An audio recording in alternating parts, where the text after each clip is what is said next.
somebody would take the time to clean it. We've got the engines on it. The kids don't want to run it anymore, and I don't. If you're wondering where we're at, this is Big Art at Emission's basement. This is September the 10th, and Todd and Amy are getting married tomorrow. That's right. So there's a bunch of us who have come down to visit for the wedding. And this is the basement, and look on the wall. There's the airplane that I got the hope for. Yeah, that airplane, your brother got it in Japan. 1951 in Japan. And it's been hanging on the wall right there ever since then. My gosh. I told you that the picture I sent you looked better than the original. Yeah. See the cracks? Yep.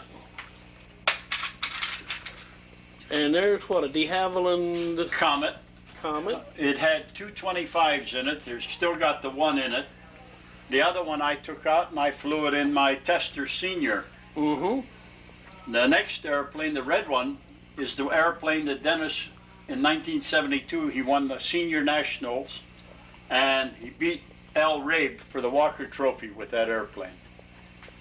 The airplane next to it is a Typhoon that he won the first time he won Junior in 1969. I'll be darned. Let me Take this stuff off if you want to see it. Oh, you don't have to. That's fine. I just want to get a look at the airplanes. I didn't know you flew RC. That's a great big... This was willed to me by a friend of mine who has passed away since. Oh, big. I don't fly RC, but I have joined the SAM 40, so I'm going to learn how to fly a little bit of RC on the free flight stuff. Yeah, what happened here? Here's an airplane. That was my Magnum that my son-in-law had no airplane to fly. Mm-hmm. So we worked with this airplane for about 2 weeks and went to Brodak. And the night before the contest was to start, he wanted to take another practice flight. Yeah. So we strung the lines out, set the airplane up, and what we did wrong was we carried the airplane out from the fence. Yeah. And he put the handle down at what he thought was the center. Oh. I see that outboard wing. It looks like it hit something. Yeah, that's what happened. Okay. Now, I'm a little at fault of what happened here, because when we were flying with the kids, I always told the kids that if the motor don't start right away like normal, something is wrong. Stop and check. Right. All right? The motor did not start like normal. It normally started on 2-3 flips and was running. Yeah. All right? We forced it to start. We got it started, and it wasn't set properly. Mm-hmm. Warning number 2. Yeah. Don't push it. Should have paid attention and looked around. There was something wrong. The motor was trying to tell us something was wrong. Anyway, set the motor, restarted it, set the engine, took off, fine. All of a sudden, after I picked up the stuff, I heard something go bang, crash, and I looked around, the airplane was in the ground. What had happened, somebody had moved the center of the circle from where it should have been closer to the fence because of the smaller, shorter lines. Oh. All right, and because the airplane was that way, what happened, the outboard wing clipped the guy that was standing next to the fence, barely touched him. Oh, and yawed it in a circle. Gotcha. And what happened was Pete got scared. When he seen the wing go, he put the airplane in the ground. So there it was. This was the second Typhoon that he built. It didn't fly like the first one, and somebody had it, and they gave it back to me. Huh. And this airplane here is a Bouncing Birdie. I remember that airplane. Yep. It's the original one I built. I just redid it all. Oh, where can I put it down? It hung on a wall right behind you. Yeah. For back in there where you see that kit. That's where it hung. Guided Star. The Guided Star. That Dolphin that you see hanging there is the airplane that my Dennis flew in 1966. Huh. Behind it is a ringmaster that a friend of mine built 48 years ago. I must have used Aerogloss dope on it. The dope looks good. Yep. Shoot, that looks real good. A silk job? Yep. Oh, that holds up. And look at the kits. Good Lord have mercy. Yeah. You could sell those on eBay and do well. There's some of them in there that's going to do real well. Uh, I got a Midwest PT-19 in that pile. yeah, they're rare. Yeah, they only made 500 the original run. I didn't know that. Yes, sir. That one there will go for some bucks. Yeah, there's a big consolidated kit back there, a yellow one. What is that? You name it. Oh, you name it. Larry Scarinzi.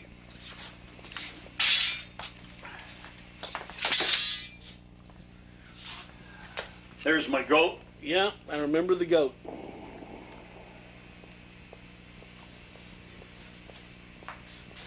This one here was right behind you and you didn't even see it. My God, that's that DeBolt sport wing. twice size? 4 4? times. Did you ever fly it? Yep. This airplane here was built in 1951. I'll be darned. This is the third and last one. We had 3 of them. Huh. I've been gutting it, taking the weight out of it. I've taken already 18 ounces out of it. And I'm still going to take some more out of it. This is all overbuilt. What engine does it have in it? Right now, I got a OS Max 60 mounted in it. It used to have an OK 60. Oh, the OS Max 60 will pull it better. Yeah. It takes off on the dolly. The dolly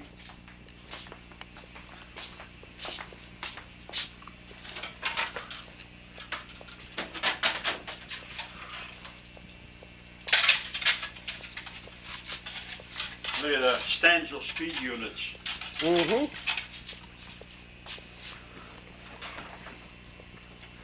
I didn't know you flew monoline speed. I didn't. Boy, that's purpose built for that airplane. For that airplane, yeah. Yeah, because I've never seen one that looked like that specifically, but I see why you did it. Keep the wing. The wings are so big, you had to have a platform to hold the wing level. Yep. Man, that's good. But yeah, there's the Toon Pipe airplane. Oh, the V-tail. Okay. You seen this airplane in Tucson? Yeah. Same fella that built that big RC plane built this one. Man. And this one was willed to me. Beautiful, beautiful airplane. This is my grandson's, one of his airplanes.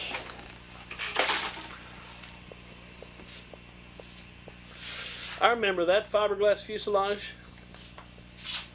That the fiberglass fuselage came after that one. Okay.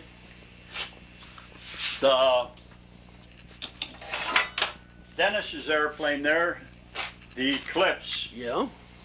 was last flown in 1985 when David flew it at the team trials. He was the warm-up pilot. Man, look at that high aspect ratio wing. That is something. There's a duo mono and there's a combat ship back there. It's a Midwest combat ship, I think. I'm not sure. That was Riley Wooten's. Not the... Sneaker? No. He had so many of them, it's hard to He had say. the Voodoo, and this one came out after the Voodoo. Oh, gosh. I can't remember. I can't even think of the name. I made another dual mono here, but it's never flown. Boy, the wings are skinny. Oh, 4.9, okay. This has still got an engine in it. Mm-hmm. This one still flies. Is that a Fox? No, it's a Tiger. plain bearing 35. Okay, yeah, I saw that. I thought it might be a Fox Baldy combat special in it, but it wasn't. It's got a quick fill tank.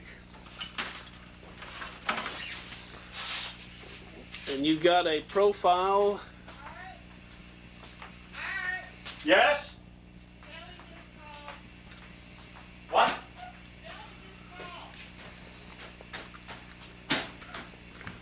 Well, Art went upstairs. I'm down here alone. We take pictures of airplanes. So the gun, is that a Forerunner right there? No, I don't think so. Okay. It's Joker. Look at all these things. You need to go get a tuxedo? Pretty soon, yeah. Well, let's go get it. All right. But we can finish this later. Yeah, I was going to say, let's make This sure we is get... Sarpolis airplane. Oh, Sarplus? Oh, yeah, I remember that airplane. That's got a nobler wing, doesn't it? Probably. The guy that built it is the same fella that built the big airplane. And this Nobler, he built this one also. Gieske Nobler? Yeah. Yeah. This Nobler and that Spitfire, he won the Tester's Best Finish Award 2 years in a row. God, I believe that. First year he won it with the Nobler, and then he won it with the Spitfire. Well, what was the gentleman's name? Leroy Gunther. Gunther, okay. I remember now. Yeah. This is the guided star here. But we need to go get your tux. We can do this later. Okay. Look what I got here. That's the second version Fireball with a Forster 29. Forster 29 rear intake. Yep. Good, powerful motor. Light, very light motor. Yeah. Okay, so you got a symmetrical airfoil on this thing. Yes. Okay. This one's a symmetrical airfoil, and it's got the rudder from the 46 airplane. Mm-hmm. And I'll show you the inside of it when I come home. Okay.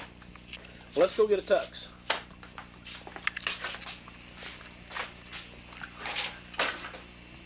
Madam Bridgeport, Yes, it is. the woman that makes all the mufflers. Yes, sir. Son sir. of a gun, that's a big old Bridgeport. Uh, How much of a bed? I mean, what's the inches on the bed, this thing? 4 feet. Man. 42 inches, actually. And I had parts made on a CNC machine for my mufflers. Mm-hmm. Yeah. That used to take a lot of my time. That and this. Front cap on a tube muffler? Yep. Yeah, that would help, wouldn't it? And there's Yep. the rear one right there. That's the rear. And here they are. I have to prepare them a little bit. Deburr 'em? This has to be deburred and turned on the OD, but I didn't want him to do that. I wanted that control. Yeah. It's just a few thousandths. And then also, this diameter is not, he made them to the dimension I told him, Right. but it's a little oversized, so I have control here also. Okay. Because I have to press them in, and if they're too loose, they fall out. And they'd be ruined. Don't work. Have a whole bunch of junk there. That's right. And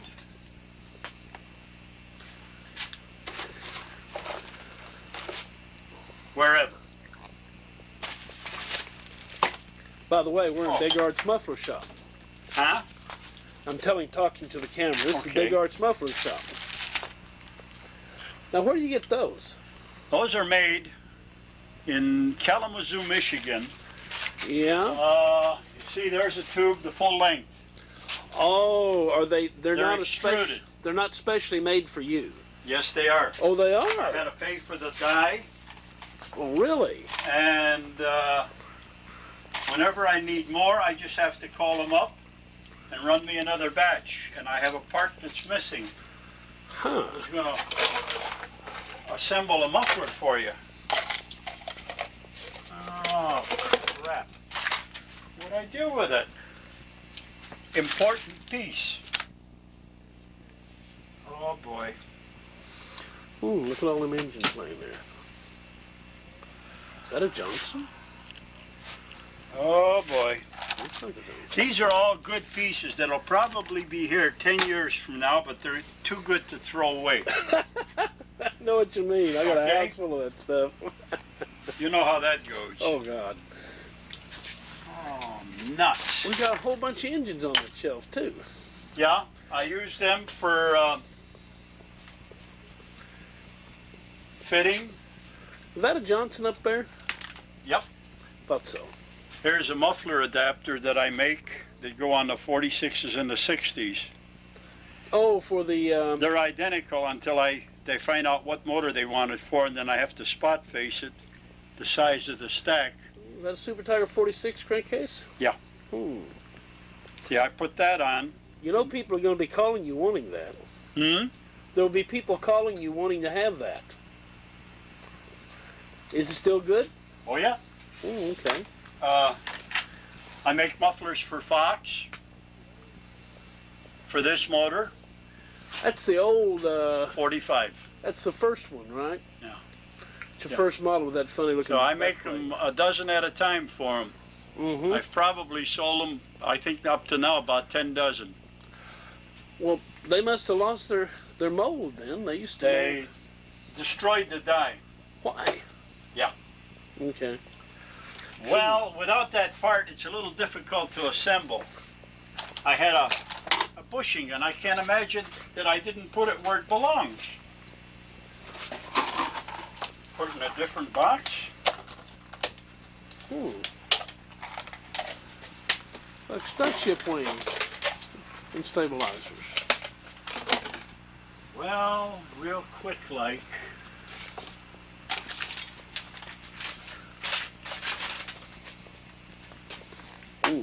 Sandblasting machine.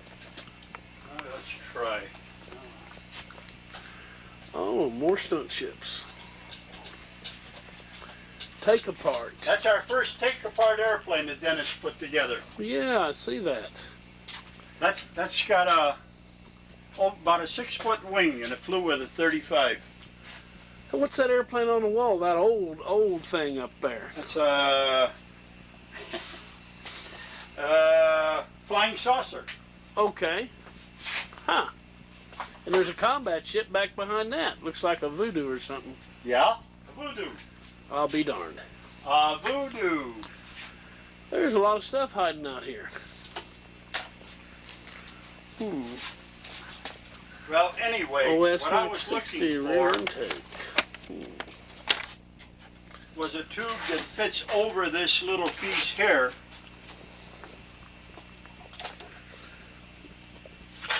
I should be able to put it in like this.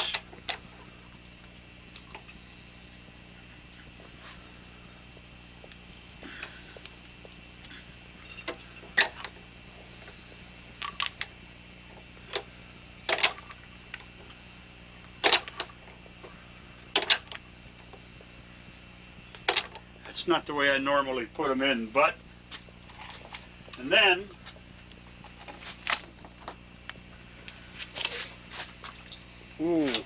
I just merely go like this. Oh, and hit it with a hammer. I like that. Never force it, just get a big hammer.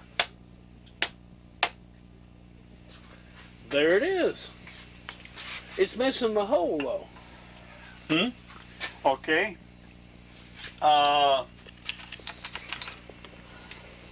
Gets one of these, get it welded on, front and back. Then the welder also spots it here and here, so the cap will not come out. And then I drill and put a screw here. Now, some of your mufflers you didn't used to weld on, right? They were held on by screws. Yeah, and those were, the holes went all the way through. Right, I remember. So they started complaining about the holes going all the way through, so I started welding them. No more complaints in that respect. Yep, that would stop it. I'm really upset about losing that. Oh well, I made one, I can make another. Oh, it's around. You know it. Oh, Neat thing. I've got one of those. you got one? Yes, sir. You gave me one. Or I traded you one. I must have traded you. I can't remember what I traded you, but I traded you something, I think. And sandblaster. Right. My compressor's out in the garage. Bandsaw, very nice thing to cut off pieces of metal. Oh man, and I use that like a machine. I really do some fancy cutting on that. It's easier than doing it by hand. I showed my son. I use alcohol. Whenever I'm sawing aluminum, I always use alcohol in a little syringe and I wet the blade. I'll be darned. It keeps the chips out of the blade. Aluminum is soft and the blade will pick up and it keep hooked and chips lock in the teeth. That's what breaks the blade and makes them dull. Yeah, they got... But with alcohol, it keeps it clean. Well, they make some kind of stuff that's got alcohol in it. You spray on the blade. I can't remember the name of it. Chip free or something like that's Yeah. the name of it. I But buy you use these alcohol. at 33 cents for a bottle. Okay, that's cheaper. That's cheap. And I always look for sales because I always have a stock. When they have them 3 for $1, Art buys them. I don't blame you. This is nice. It's very clean. I'm impressed. Are you trying to tell This me is my something? synthetic oil that I bought. I bought a drum, the last drum the guy had. This is that Yukon oil. Right. So I have four 5-gallon buckets left. That's a sealed bucket. You got a top flight. There's a flight streak kit. That's the box, but I have flight streak leading edges. Oh, yeah. You have a flight streak? Yes, sir. You have an extra leading edge? No, I don't. Would you like one? Yes, I'm a fish. I don't know how. Oh, I'll get it home. I'll get a tube for it. See if I can get it out of here. I put it in there though, didn't I?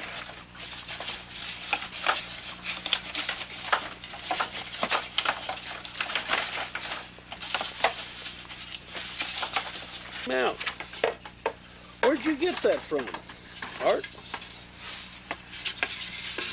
Where? Come and take a picture of the front yard. Okay. Pardon me, I've got to run and take a picture of the front yard. With it. Oh, was that Bear? No, somebody else. The guy that used to make the propellers. He ran the machine that made the propellers. Oh, okay. A guy by the name of Kane. Huh. There's Betty Boop. One of Betty's favorite figures. She collects Betty Boop stuff. This is the front of Big Art's house. I thought I ought to say that. Ruby said get out and show everybody. So there it is. And the shop's in the back of the garage there. It's supposed to have already been down and out of here. And there's Ruby and Big Art. Yay! We're going to a party. What are you going to do? My Aunt Mary. I got this mounted with 4 small nylon screws. And I potted the wing in like the racers do. Okay.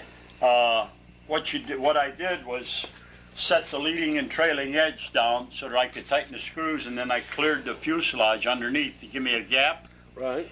Then I took micro balloons and 30-minute epoxy and mixed up a paste, and you put wax paper on your wing, and you screw it down in place, and when it hardens, you got an elevator to hit the floor. You got a perfect joint. Yeah.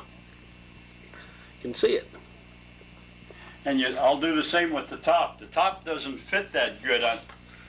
It's loose, it's sloppy.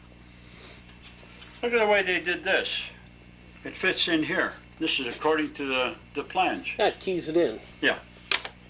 So I made a couple of little eyelets here, and I got 2 dowels, and the dowel back here, this is threaded for the bolt, and this fits up inside here. Yep. So that keys it in. It ought to be on there firmly. Yeah. So I still got to put the electronics in, And I don't know what I'm going to do about this tank, or else just fly it on this tank and whatever it takes, that's it.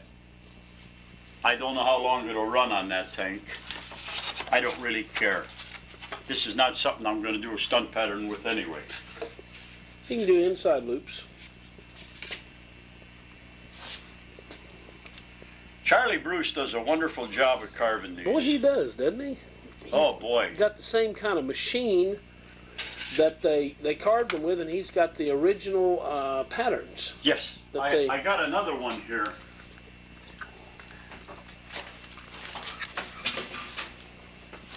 I bought this one in Tucson this year. This is the earlier version. Yeah. Okay.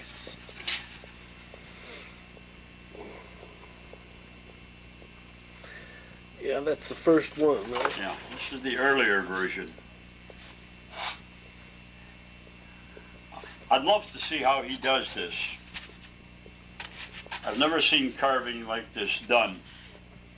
Notice this one doesn't even have the fillets on.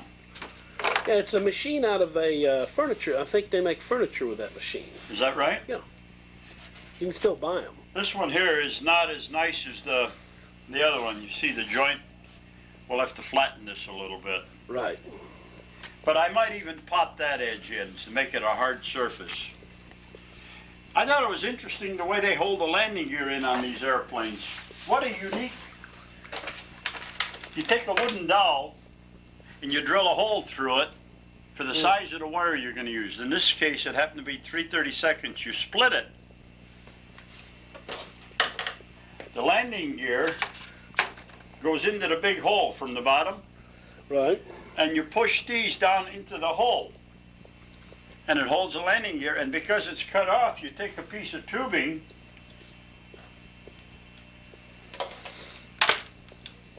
where did it go? And you put it in between. Right.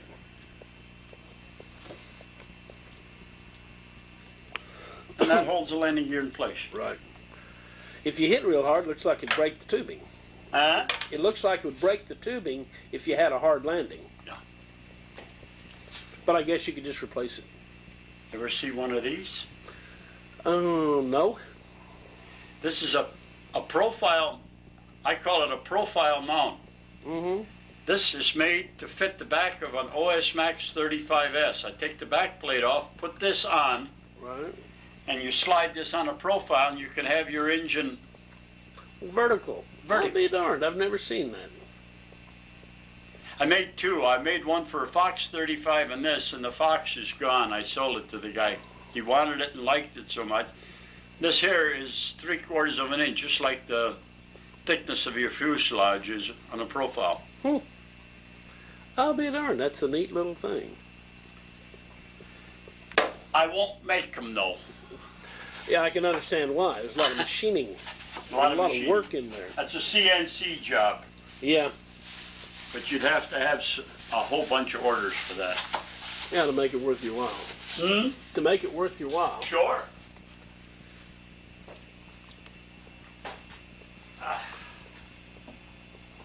Now, the graveyard.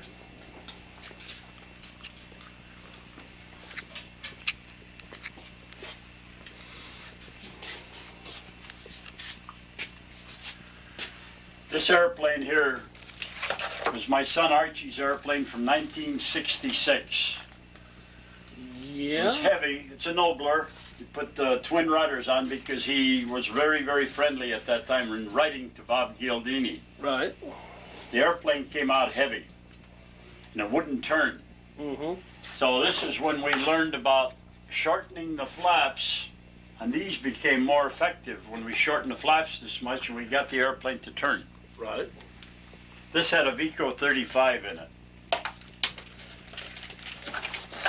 And this is one of Bill Hopkins' kits. Oh, Typhoon? Huh? Typhoon? Typhoon, yes. Okay. Something happened, obviously. That was a dumb stunt on my part. Inboard wing, huh? Yeah. Engine inboard, and it worked fine. This airplane here belonged to a dear friend of ours, Don Bambrick. Yeah. Ultrasonic. Yep. This was the last airplane that he flew competitively. I got the last airplane he ever built before he passed away. Huh, that's a nice job. Don, one year at the Nationals got 39.25 points for an airplane. Mm-hmm. It happened when we were still given 40 points for appearance. He got 39.25 for a jet type airplane in Chicago, Glenview. Yeah. Not, beg your pardon, not Chicago, Glenview, Illinois. That was in 1966. He had a complete cockpit, all the instrumentation when that's what they were doing. And he had a beautiful metallic blue paint job on it. It was red, white, and blue. Mm-hmm. It's a beautiful airplane. Don did nice work. Yeah. Super duper zilch. Built by Jack Sheeks. I'll be darned. I've got a... How neat. He gave it to me because he says, I'm never going to finish it, you take it. Well, I cut the front end off because he had the motor mounts all butchered. Mm-hmm. I made a metal motor mount for it, and I got a Super Cyclone mounted in it. Huh. And there's your Joker back there. And my Joker.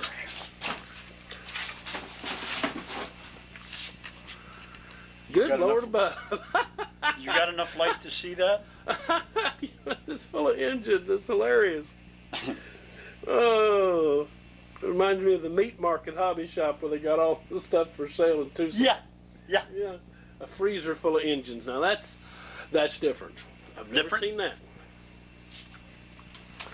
And every once in a while the light will blink back there, let me know that it's still alive. You did this corner already. I don't think I got all the airplanes back in Okay. here. You've got a whole lot of airplanes hanging. Yeah. Betty will tell you how many there are. This reminds me of Klaus Makis' house, the one he used to have in Germany. Oh, really? He had an old farmhouse, and there were 2 bedrooms that were full of airplanes, and strangely enough, they're all hanging from their lead-outs, just like these. Okay. Here's the second Dewa-teen that I made.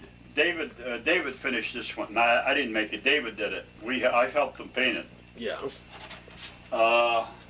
This is my son Alan's Nats winning airplane in 1973 and 74. I'll be darned. This is Dennis's airplane. He called it TriStar V-tail. Yeah. It's a very good airplane. Whoops. The V-tails got all tangled up. I can see that. Here is Don Bambrick's last airplane. Huh. He had it in the white and he never trimmed it. Well, I put the light coat of yellow on it to protect it. Oh, okay. He had it only in filler, and I put the light coat of yellow on it. Yeah, I understand. And my grandson's airplane that he won advanced stunts with in Chicopee. Oh, yeah, I remember this one. It's Yeah. a pretty airplane. This It's is got a wing cop- on it. Humongous wing on it, Pardon? sucker. Huge wingspan. Real high aspect ratio. Wingspan? Yeah. 60. 67, I think. That's the biggest. That is It's a a big big airplane. airplane. And what's this? That's pretty. Whatever this thing is right here. This? Yeah. This is Jim Kostecki's Formula S. It's a direct copy of his paint job, his airplane. The only thing different is the bottom. Jim had the bottom painted the same way, Yeah. and Archie did a checkerboard on the bottom. Huh. And this is my Jaguar, which you've seen before. Yeah, I saw that. And this is Gunny's Nobler. Boy, that's pretty.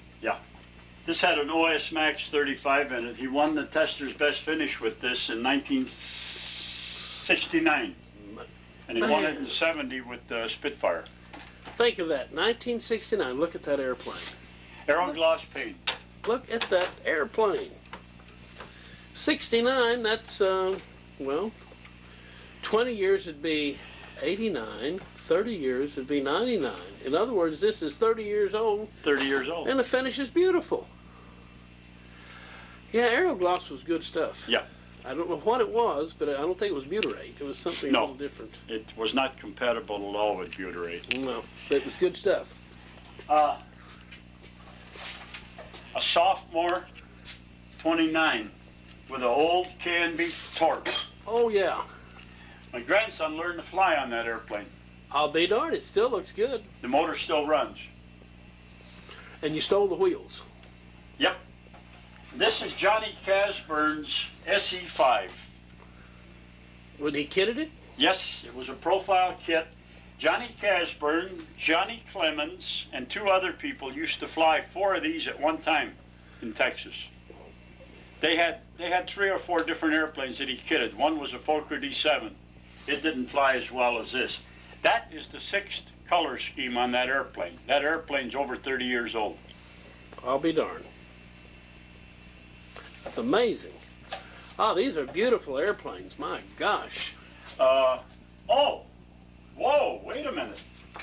Wait a minute. I don't know if I can get it out. Maybe you can come I see back some here. pink airplanes back there. Yeah, I Must think be I your can racing get it. airplanes out of a million I years think ago. I can get You want me to it. just You hold hold it? I'll just hold that. But yeah, I see pink airplanes I back gotta there. get this off for you. I got to get this off for you. Okay. Okay. I'm gonna get this thing and fly it in Tucson one year. Oh, really? Yep. Okay, what design is this? This was a kit of an auto gyro kitted by Edco back in the late 40s. Okay. Larry Scrinzi, I think, had one of these. He said he had one of these once. Well, I've got 2 more kits, and one of the kit doesn't have the hardware that I'm gonna make. My All the God, metal that's a hardware. Sandcast Fox. Yeah. 4-bolt. Larry said he flew his with an OK 35 twin stack, and I said, was it powerful? And he said, well, it would pull it. That's all he said. My first one, I flew it with a rocket Yeah. on glow, Right. and that one glided for me. I ended up crashing it because I took it too high, and the rotor was spinning so fast it overcame the pull of the motor, and a torque roll just come in on me and destroyed it. I'll be darned. This one flies just as good, but it doesn't glide. Huh. No, the last time I flew it was at a Rouge Park where there's grass, and I broke the rotor, and I said, no, I'm not going to do that anymore. So I've never flown it since then. If I fly it again, it'll be over asphalt, and I'll keep it low so I can get it down until I figure out why this thing don't glide. The rotor's still turning, but it just drops like a rock. And I've checked the angles of the rotor. The only thing I can think of is that the rotor isn't efficient at all. I really don't know what it is. Well, it's strange. It works. It flies, though. It just won't glide. This here paint job is off the Detroit News autogyro they used to fly around here. Oh, they had a Kellett autogyro. And they had it painted this color. And I redid this to take it to Ford Museum. Our club was invited to spend a week there during Aviation Week. And we had a display, and we were featuring building and showing people we even flew there for them. Now that's a little dirty, it don't even spin anymore. But I'm going to try to get this thing ready one year and take it to Tucson to fly. Oh, it that's there. neat. I've never seen one before. It's fun. You watch the thing, you spin the rotor and you let it go, it moves along. First thing you know, you give it up and it goes up. Well, an Edco, any kind of Edco kit's got to be rare. Yeah. There's just not that many around. And that specifically, because those were used up. I think people flew that. That was This fun. motor needs a little TLC. It's not going to run very well. I put it in there just to have a motor when I had it on display. It needs some help. I mean, like a chrome I may dog? just use a regular Fox. Of course, the Sandcast looked better in the old airplane. Yeah, you mean a chrome job from George or something, or a new piston and cylinder? Well, I've got a couple of new piston and cylinders I can put in there, and it'll be fine. Mm-hmm. So the motor is not completely dead. You know, We flew rat race. yeah, the pink, Pink airplanes were the rat race they airplanes. look like speed airplanes. You know it? Huh? They look like speed ships. They really do. That one in front Yeah. that you're looking at was our, I like to call it a record breaker. Mm-hmm. I was the first one to break the 40-minute barrier for 1,000-lap race. Really? Yep. Now that was a big deal. Also, a fellow in California came out and claimed he had the first 150-mile-an-hour rat racer, Right. which was true, but he couldn't pit it. Oh. He flew his in Willow Grove, then we put ours up, and he timed it. We came down, landed it, and I hit the prop and sent it back up again. I says, can you do that to yours? It wouldn't pit. Well, what kind of engine were you running? Super Tiger 40, What was he running? K&B 40. I'll be darned. The Super Tiger we had was redone by us. We made our own rotor, which was different than the one that came with it. Okay. We like to think that we have a certain few things that we did that Super Tiger copied. Mm-hmm. My son went to Florida for the King Orange with some people around here, and I sent him down there with a rat racer that I think was the very, very first single ring 40 with a rear door. Yeah. We took the back door off of a Tiger 51, fitted to the back of a front intake case that I plugged. Mm-hmm. We put the back door from the 51 on it, and I had an idea that if I lengthened the rod, I would have had to raise the wrist pin hole in the piston. Mm-hmm. I would get less side throw on the connecting rod. Right. So I made the piston with 2 rings, put it together, took it out and back and ran it. And I couldn't believe the tack. I said, this is not possible to get that much RPM from the little bit that I did. Mm-hmm. So we took it apart, and what I found was that the bottom ring in the piston had stuck. Yeah. So it was running on 1 ring. Mm-hmm. So I took the bottom ring out, left it out, and we ran with 1 ring. So that started the single ring 40. I'll be darned. And also, when Tiger came out, I moved the wrist pin hole up 52 thousandths. I don't know why I picked 52 instead of 4 or 50. They moved theirs 50 thousandths commercially. So they were doing the same thing after that. Mm-hmm. They just wanted to make sure they couldn't be accused of copying you. Whatever. So that's the story of our rat racer. Kids flew combat. Yeah, up here I can see you have a light. Yeah. Yeah. It's got to be plugged. Here's. There we are. Look at that. There's a pink Fink. Is that a real early one? Yes. We went from that to the pan job that you see on the wall. That wing is made from a piece of redwood that was left from when they sided my garage. It's a piece of redwood. Okay, there's 2 of them, and then those are all profiles. Yeah. That was the early one that Dennis flew, and then this is my son Archie's here.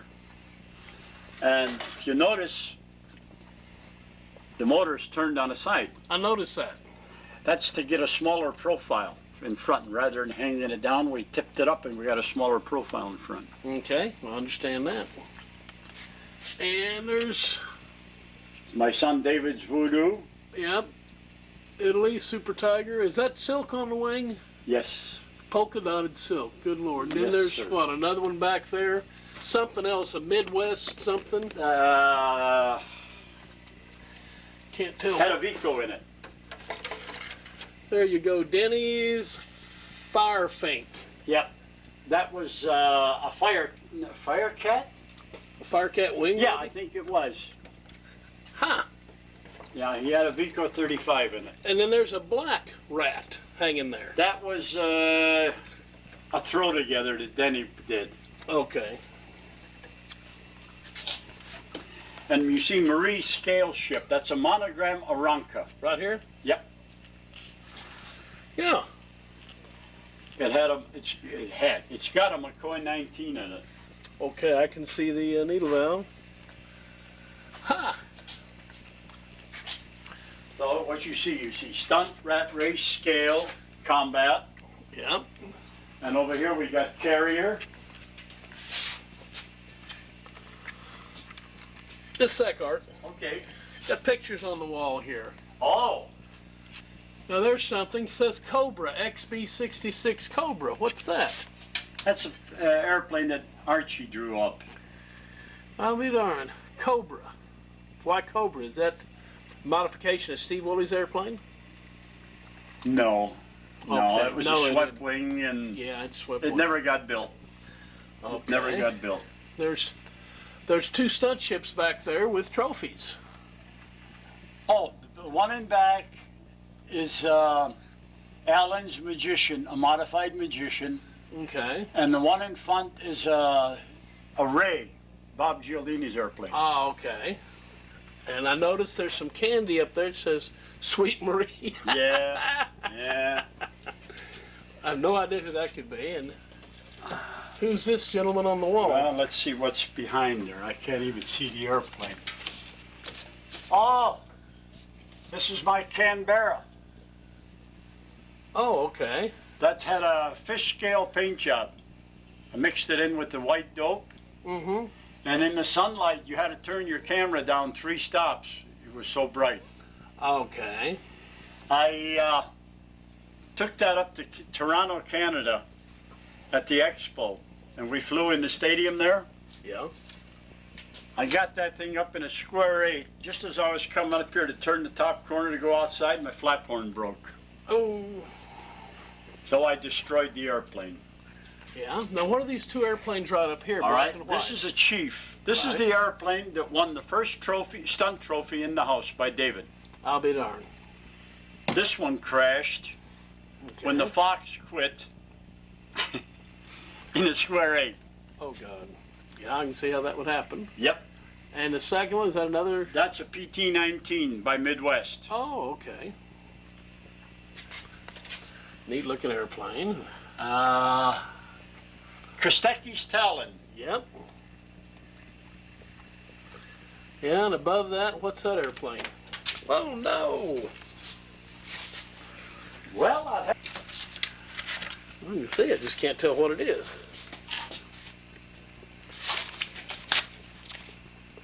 Kostecki's airplane. Okay. Kostecki's airplane. His name's right here. You guys must have really been impressed with that airplane. To have went the trouble to have the pictures on the wall. That's a big picture. That Oh, looks like an out of mission holding an airplane to me. this is the airplane my son took to when he went to the Tangerine with the rat racer. Yeah. He took this stunt plane down there. This airplane had 332nd body sides with no doublers. Huh. He splattered it all over Florida in the hard wind. I've got a cowl that's left from that airplane, and I think we've got wingtips. He brought them home with the lead outs on them. That's all that came back. And this happens to be at Rouge Park, where we used to fly. Yeah. This is the airplane he took down there.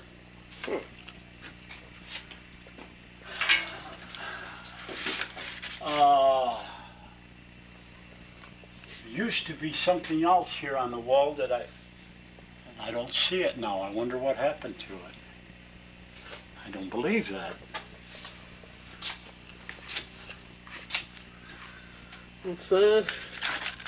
1965 National Model Airplane Championship out of mission entry. Huh. Okay. Need to put those pictures in an album, Mark. I'm going to take them down and clean them up. They're going to get lost. Yep.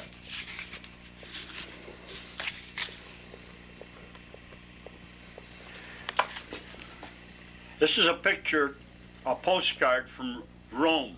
Huh. Boy, that's impressive. Now, what I want to do is show you the back. Okay.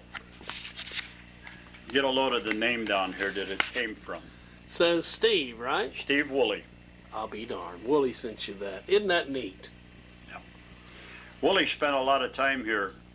He befriended the two older boys, and he would call up and say, Art, the kid's free? Yep. He says, I'm coming in. So he spent a lot of weekends here. And then he ended up living in the area for 3 months. He was a model maker for American Motors. So he was working here, and we got to know Steve, and he spent a lot of time here with us. He became one of the family. For some reason, I always had the idea that Steve Woolley's family was wealthy. I don't know why. Very wealthy. Steve Woolley was a very wealthy young man. Steve Woolley was not somebody that you could walk up to and say, hey, I'm here, I'm this, I'm that. Steve Woolley came to you. Mm-hmm. If he seen that you were serious, he would come to you and make friends. Yeah. Talking a little. He wasn't aloof, it's just that he was being careful, I think, because he did have money. Yeah. He drove Ferraris. Yeah. As a matter of fact, he was late one day getting here, and I said, Stevie, what happened? He says, well, he says, they caught me by telephone coming down the Autobahn. He was only going 140. They had a radio ahead and stop him. He says, they made me wait for a while. Yeah, I bet they did. But that was Steve. Very, very. He was a very, very good flyer. Steve didn't hardly practice. He didn't practice at all, hardly. One of the thing that Stevie did, he flew very unorthodox style. His hands were up here high. Yeah. His pattern was down here. He flew a very, very low pattern, almost always. He was a pretty good flyer. He was the one that showed us what breaking in an engine was all about. Yeah. After he'd been spending a couple of years here, he called up and he said, I'm coming in for the contest this weekend. We're going to fly some speed. I said, oh, okay. So he brought his speed model in. It was a 65 powered Tiger, brand new engine. Mm-hmm. He says, we have to do some work on the engine. So he took the piston, set it up in the chuck, and he turned an angle on the crown of the piston, 3 degrees, 1/8 of an inch back. Just took a little chamfer there. Mm-hmm. Put the motor together, went out in the backyard, 2 runs. He looked at the pieces. Well, we got to take it apart again. Brought it in, the piston had grown out. It was straight again. Mm-hmm.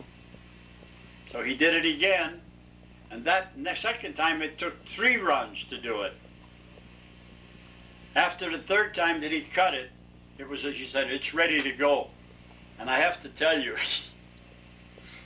we had a 3-ounce tank on that Tiger 65. We were running only 40% nitro. He was going to use something a little stronger the next day. Mm-hmm. It ran 45 seconds. And the piston grew and shut it down. No, it ran 45 seconds. The tank was empty. 3 ounces of fuel. Oh my God. That's not enough to get your laps in, is it? No, he had a big bladder he put in. Mm. I at one time built a bunch of speed models for the heck of it because I enjoyed building them. And I tied them up in a sack here. You haven't seen this yet either. See if I can get it down. Ah, come on.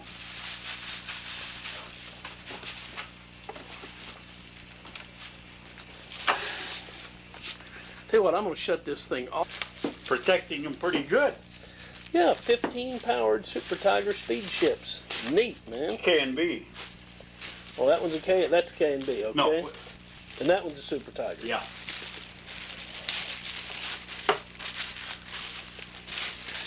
Oh, yeah, you could sell that on eBay, and I think people go crazy over that. I've never seen anything like that on eBay for sale. year did you build these, Art? Oh, God.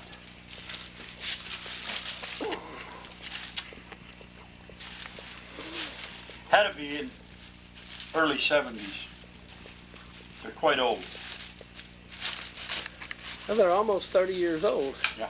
It's funny, I can tell I'm getting old. I can't believe that the early 70s were that long ago. Oh, with a clear finish, those would be beautiful. That wood up on the cowl, I'm going to get this off. streamline. This is a Super Tiger airplane. Yeah, but I like the spinners uncut, and it's V-tail. But that'd be beautiful. Beautiful little airplane.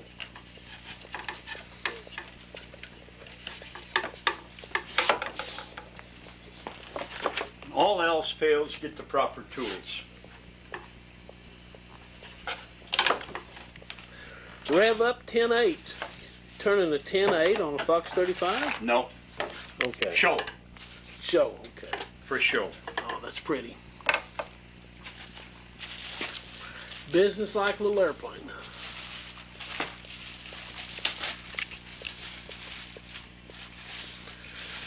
This is an event we never flew. Never took the time to do it. We were too involved with other things, and come 1969, we got out of everything except stunt. Well, in the 1940s, you might have been able to do it all, but it is so specialized. It got so specialized you couldn't. Yeah.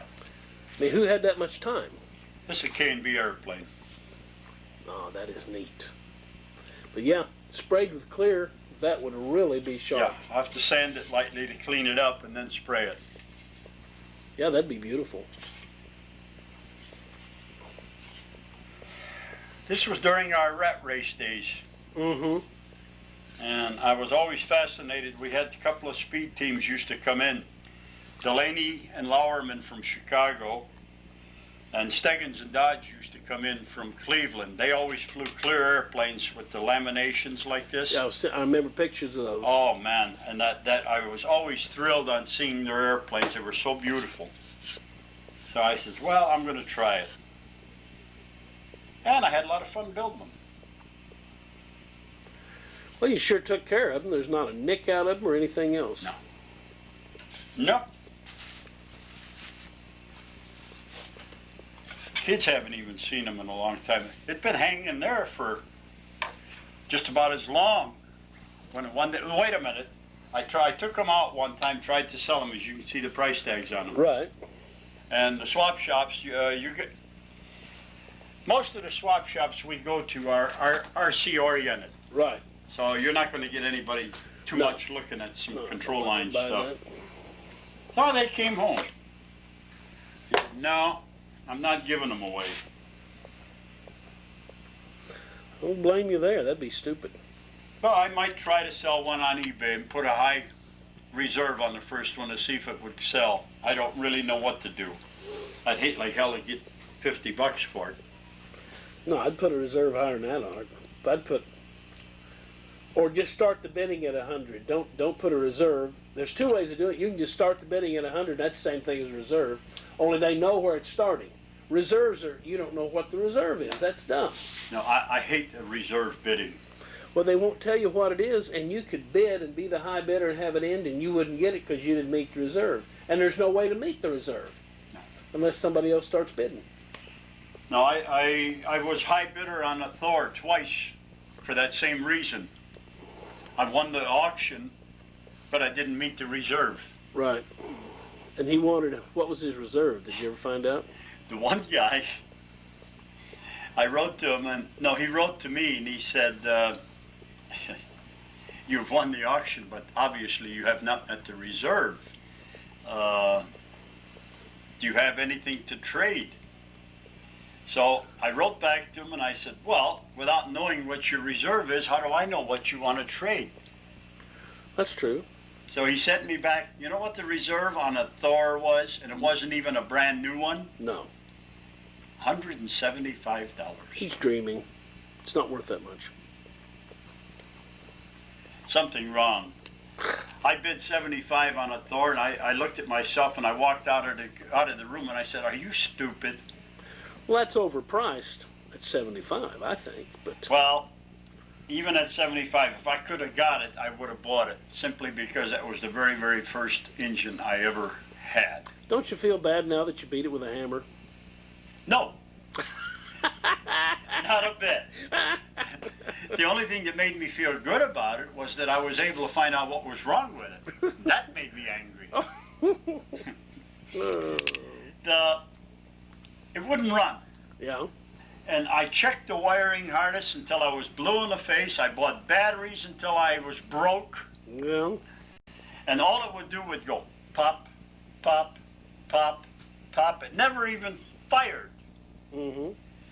Checked the fuel, mixed new fuel. Finally, I sent it back to American Hobby Center. To begin the story, I had my choice, Olson 23 or the Thor B.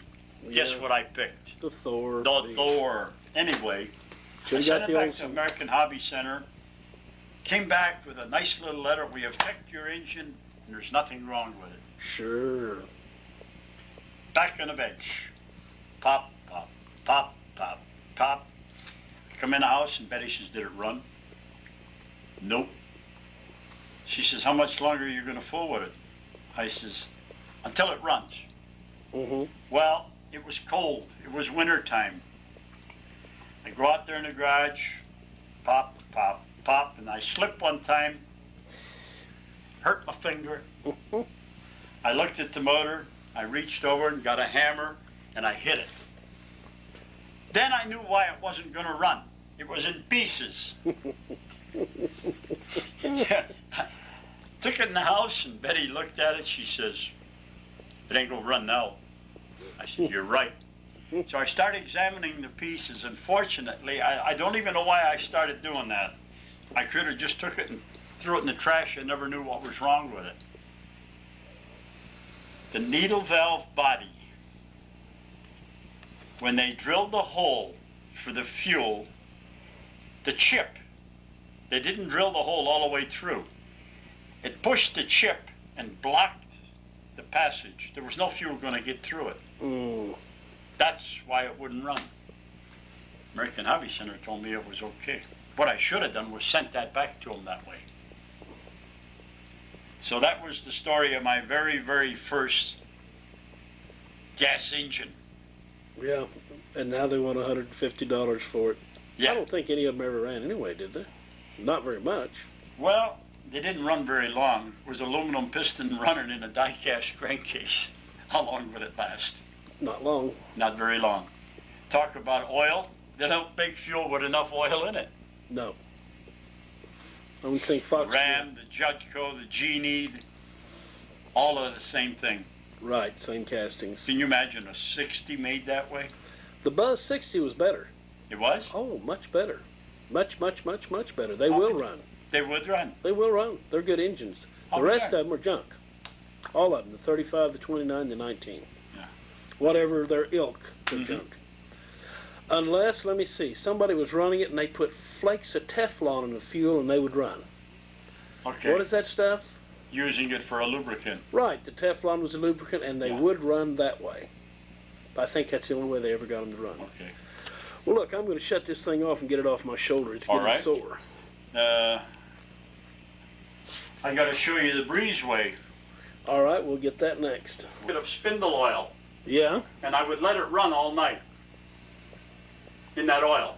yeah, We'd put the motor together, and I would put a big propeller on it, and the engine would start out at 84 miles an hour for yeah. the 7 laps. I'd run it there with that big propeller. It would go from 84, it would go 86.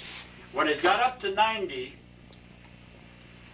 I would put a tank of the good fuel in, and we'd get 92 out of it.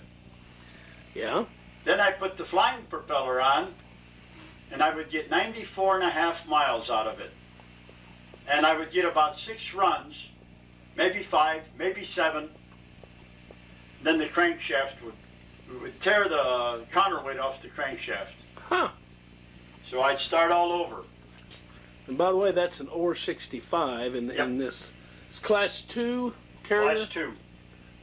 Yeah, What was that that's, kit you built here? That was a... That Bulldog you see there was supposed to be a Goodyear racer. Oh, yeah? They were allowing the Thompson racers, and then they seen some of them were small and they thought they'd be faster than the regular Goodyear airplanes. Yeah. So that airplane is brand new. It has never been flown because they outlawed it. You could sell that on eBay. You know it? Probably. Oh, man, that's... Stick an engine on it and somebody just go ape for that. That's cute. It's a brand new airplane. I see an airplane back here. I'm going to sneak around and do a shot of it. I don't think I've got it. Which airplane? That's a rat racer. There's a Goodyear airplane. Okay. Yeah. Now this is Dennis's Goodyear airplane, All right. and this is my son Alan Scat Rat, which is his rat racer. Okay, Goldberg Scat Rat.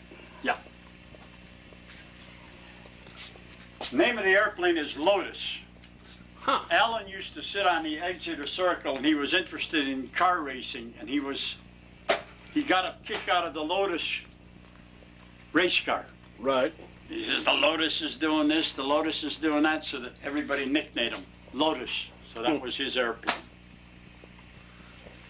Man, there are some pretty airplanes down here. It's unbelievable. I have not seen, well, I don't know if, no, Klaus Makis didn't have this many airplanes. He had a lot of airplanes. Betty said there's 55 down here. I believe her. Oh, I believe it. Hey, I'm not going to take the time to count it. I don't know if she's seen these three. probably not. Yeah, I don't know if she's seen these three. My I'm not going to tell her they're there. You've got, it would take forever to find out all the stuff you got. You got kits up there. On top of your heating duct, there's just massive amounts of kits and plans and Wait a minute. all sorts of stuff. Yeah, it's a Goldberg kit up there, I think. Blue Yeah. propellers. Oh, There's the top of a speed airplane, isn't there? Right there. What is it? Oh, it's a cow off a stunt ship. What, a Nobler? Nobler.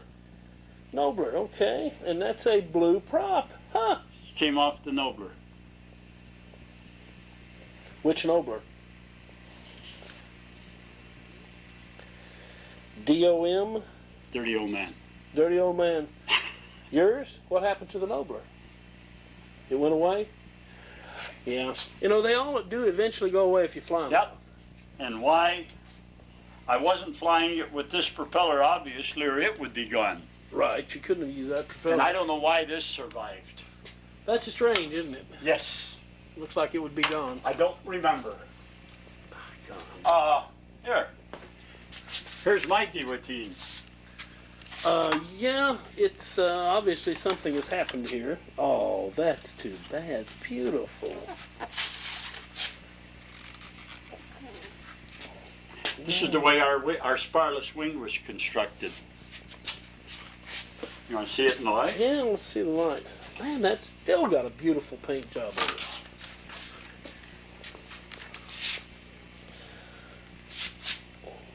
I'll be darned. You're right, there is no spar. It's all... yeah, the way I can see the way you work the ribs back and forth. I'll be darned. Beautiful, beautiful paint job. That's too bad. What happened? I took it to the FAI team trials in Kentucky. Mm-hmm. And we were having trouble with it, with the motor. I had a McCoy 40 in it that I bored out and put the piston and liner from the Tester's 40. Right. It was a more powerful engine that way. Mm-hmm. But when I bored out the old crankcase, I weakened the case, and the threads that held the liner down in the case, Uh-huh. they were close to the boring. Oh. I took it to Kentucky, took a test flight, and I noticed that the engine wasn't running good. And upon checking it, I discovered that the bolts were loose. So Lou McFarland went to the hardware store, had the guy open it, and got me longer bolts. Mm-hmm. So we drew names for flights the next morning, and I drew 14. My son Dennis drew a 3. I said, let's trade. let me fly early. If I have trouble, I got time to work on it. Right. Okay? So I got it up in the overhead 8. Naturally, in the Right here. overhead 8. Yep. And the motor exploded, and there was no way I could run. No. Somewhere I still, oh, it's in the dresser. I've still got the case. It just blew the whole top of the case apart. How come you didn't turn the bottom of the cylinder down and put it There in? wasn't that much there. Oh, been too thin. There wasn't that much there. That's too bad. Yeah. Yeah. It's too bad they did that. All right, we'll go upstairs and look at the breezeway now. Not that one. I don't know what that is. That thing there is a... Yeah. Oriental? with a... That's a scratch wheel fuselage, isn't it? Beats me. I don't know what it is. The guy just, there's 2 half-fast that need rework. Yeah. TLC. And this thing here is something that was never finished. It's called a Gigantus, I think. Oh, a Gigantus, my God. That was designed by what, Ted Snow? No. Who designed that thing? Man, I don't remember. Damn, it's a big airplane. Oh, look at the balsa that they used. For the flap, Yeah. look at that flap. Flap is humongous. Yeah. And, And Senior All-American. yeah, that's an original. That's not one of Riley's kits or anything else. That is... This airplane belonged to the same guy that built all of those. He was a truck driver. And these airplanes were built, probably in the early 60s. Well, I can see it says D'Amico and the prop spinners, Lincoln. The Lincoln prop spinners. Yep, right here in Lincoln Park is where he lived. It's just Okay. a couple of miles from here. But he built all these, the Gigantus. The... All of this. He was killed in a truck accident. Oh, that's too bad. These airplanes were found, well, somehow or other they were in his basement. His mother got rid of them to either a son or nephew or something. Yeah. And he showed up at the hobby shop one time. He says, you know anybody that would be interested in airplanes? So they gave him my name, and I called him up, and I went over to him, and I looked at him. I says, well, I don't know what you're expecting to get for all this stuff. But I says, to me, I'll give you $150 for the whole bunch. Now, there was some other stuff. My Engine? Super Duper Zilch, the wing and the landing gear was also a big part of it. Okay. But you got engines, I guess, and No. stuff like... No engines? No engines at all. No. Then you bought it just for the memory of the gentleman. That's it. Okay. So he says, well, and he didn't, I left it like that. It was about 2 or 3 weeks later. He said, come on and get them. So there was a bunch of scrap wood and plans and junk. Mm-hmm. It was all since gone. And I kept the half-fast because I had one at one time and I really liked it. I had a K&B Greenhead in it. And I destroyed it to keep from hitting a kid. Oh, yeah.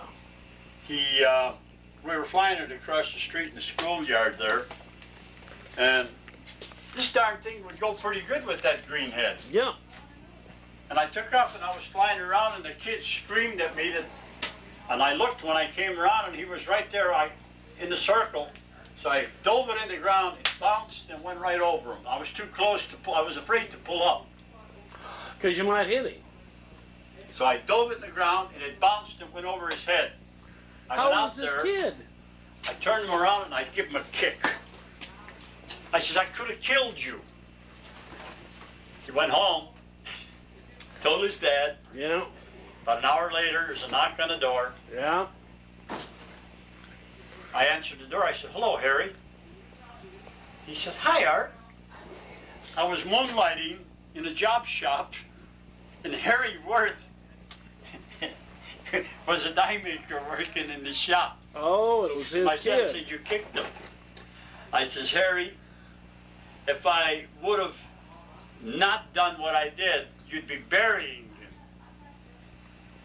What do you mean? And I told him. He says, get in the car. I'll talk to you when we get home. I bet he never He did didn't that tell again. him that. He didn't tell Oh, him no, that. he didn't. I You- just You flat just out, kicked him. I just kicked him. Not doing anything else that day. He decided I to said, kick Harry, I was so mad I should have choked him, but it was the funniest thing that ever happened. That kid never expected that, I'm sure. At least you didn't hit the kid. Hmm? You didn't hit the kid. That's the good thing. I was terrified. But I you was were. terrified. This is neat. Breezeway connected to the garage, you know. They used to build garages separate from the house. I guess they're afraid the car would catch on fire. In the old days? I don't know. Who knows? Who knows? Who knows? Well, look, let's go look at your, the Madam Bridgeport? Bridgeport. All right. Back in the room where the mufflers live. Yak 9. There's a Yak 9, a Viking, and an All-American. I can see it. Lots of stuff stored out here. Well, that stuff's going to disappear. Softball stuff. I see softballs and everything in that one sack. Yep. My gosh.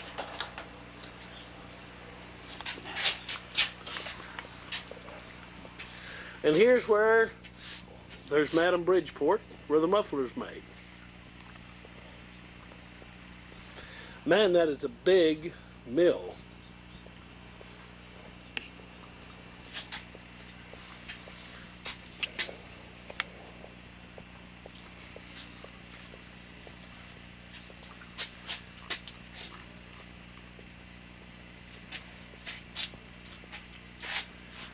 And we have engines. What's the fox for? Now I see a fox. Oh, that's to make mufflers. That's right. Yeah, that's for Fox. I make mufflers. And there is a Johnson. Now, who would believe there would be a Johnson? Hey, here's some take-apart airplanes. No, I must have hit that button. I don't. If I was dying batteries, Art, I would have a flashing signal that said battery, but it's not doing it. Look at that. What is that airplane? That's our first take-apart airplane that Dennis made. It's got a 6-foot wing, 72 inches. Oh, that's neat. The wingtip, that big elliptical wing. Man, That thing huge flew rudder. with a 35. Huge rudder. Look at the rudder on that thing. Unbelievable. It must have had a strong 35. Yeah. Wasn't running no Fox 35. No. Never pull it with a Fox 35. Man, what'd you have? Super Tiger 35, obviously, right? OS Max. Turn it 10.6 EW. In the kitchen, you get the idea of the strong sense of family in the Adamishan clan. Lots of pictures of family, kids of all ages. Lots and lots of pictures of family.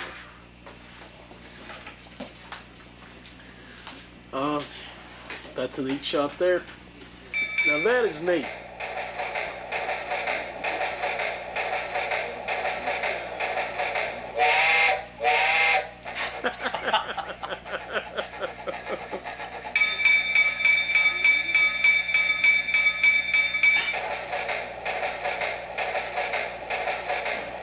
That's neat.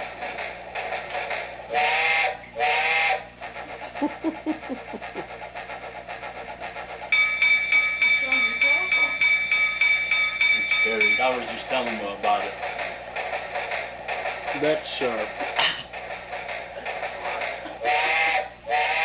This is a train that Big Art built from scratch. What did you say this was again, Art? It's an SW 1500 heavy switcher. But all General this, Motors. this is soldered together. It's all made from scratch. And the two flywheels right here are handmade, so this will pull a whole lot of cars. And both trucks are driven. The motor drives one, and then this one goes through a universal, and you can see the gears right there. And it drives that whole thing. And this is an extra piece right here. Yeah. There's an extra frame that I was making. This engine is not done. Oh, really? I made a drawing for all the panel marks. You can buy scale rulers. You can measure from the real one. Like if the real one is 10 feet, you look on this scale ruler and it shows you 10 feet. In the Okay. different scales. Gotcha. All right? So I use that scale. Back down in Big Art's basement, and this is a cabinet down there full of train stuff. Those engines you're looking at are all hand painted and decaled. I'll be darned. This engine here is just like that brass one at the hobby shop. My son Alan did this one. Huh. He had to make the skirts out of plastic. styrofoam, they call it styrene at the hobby shop, and he yeah. put them on and he painted it. Huh. All these were kits that were hand painted or decaled. I'll be darned. They've all got motors in them and they run. Oh yeah, oh yeah. Well, there's a brass, whatever kind It's of a car. dummy for the switcher. Oh, okay. They call that a B unit, or that's the calf. In a Okay. switcher, it's a cow and a calf. The cow is the big one with the cabin, and this one's just a power unit. It would be like putting this behind this. That's the way they'd be used. Okay. And this is a railroad, used to be in this area, the DT&I. Canadian National bought them out. Huh. And these are all kits that were hand decorated, hand decaled. Whoa. There's my print shop. Oh, what is this thing here? Let me see. Oh, Texas Wildcat. The Texas Wildcat, son of a gun. It was in the magazine. Huh. It's a beautiful profile for an ugly airplane. The fuselage was beautiful. What kind of wing did it have? This had a foam wing that I cut out, looked like it was with ribs. Yeah. Then I cap stripped it. Okay. It was very, very light, very strong. It was something that I wanted to try, see if it would work. And it did. Huh. This goes.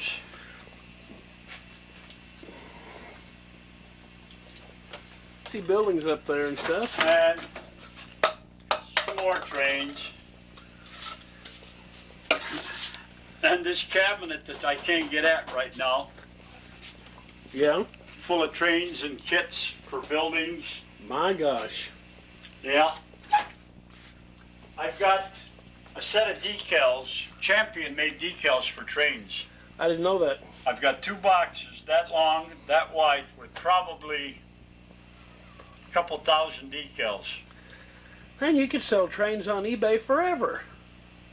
And decals can fall apart. It matters not, because they look like the printing that's been on the boxcars. They don't usually have beautiful printing like a decal that you put on a boxcar. So if they fell apart a little bit, that would be completely authentic. Hmm. Okay. All right. Thanks a lot, Art. Thank you. Love the place. Something else. Talk to you later.